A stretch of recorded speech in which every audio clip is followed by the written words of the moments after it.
আজকে আমাদের জাতীয় স্থায়ী কমিটির মিটিংটা রুটিন মিটিং।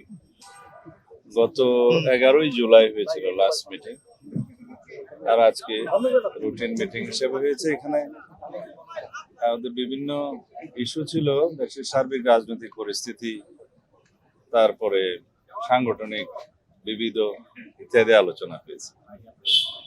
রাষ্ট্রপতির নির্বাচনের বিষয়টি নির্বাচন কমিশনের একটা সাংবিধানিক এখতিয়ার।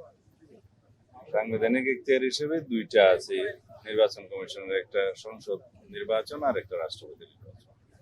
রাষ্ট্রপতির পদ শূন্য হলে মাননীয় স্পিকার অস্থায়ীভাবে ভারপ্রাপ্ত রাষ্ট্রপতি দায়িত্ব পালন করছেন। আইন অনুসারে 90 দিনের মধ্যে এটা রাষ্ট্রপতি নির্বাচন অনুষ্ঠান করতে হবে।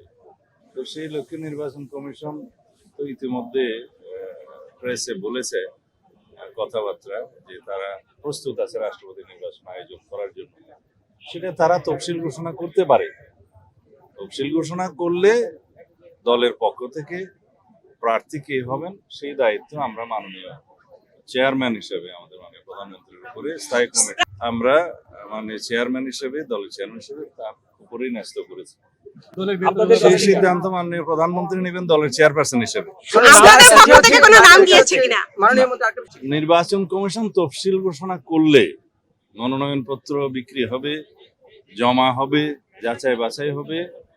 বাছাইয়ের পরে যদি সিঙ্গেল প্রার্থী হয় সেই ক্ষেত্রে আর নির্বাচন করতে হয়। যদি একাধিক প্রার্থী হয় তাহলে জাতীয় সংসদের জন্য একটা বিশেষ অধিবেশন আহ্বান করার নিয়ম আছে। সেটা মাননীয় স্পিকারের সাথে আলাপ করে নির্বাচন কমিশন সেই দিনটি ঠিক করেন। স্থানীয় সরকার নির্বাচন বিষয়ে মাননীয় মহাসচিব কথা বলেছেন নিশ্চয়ই? না, বলেন।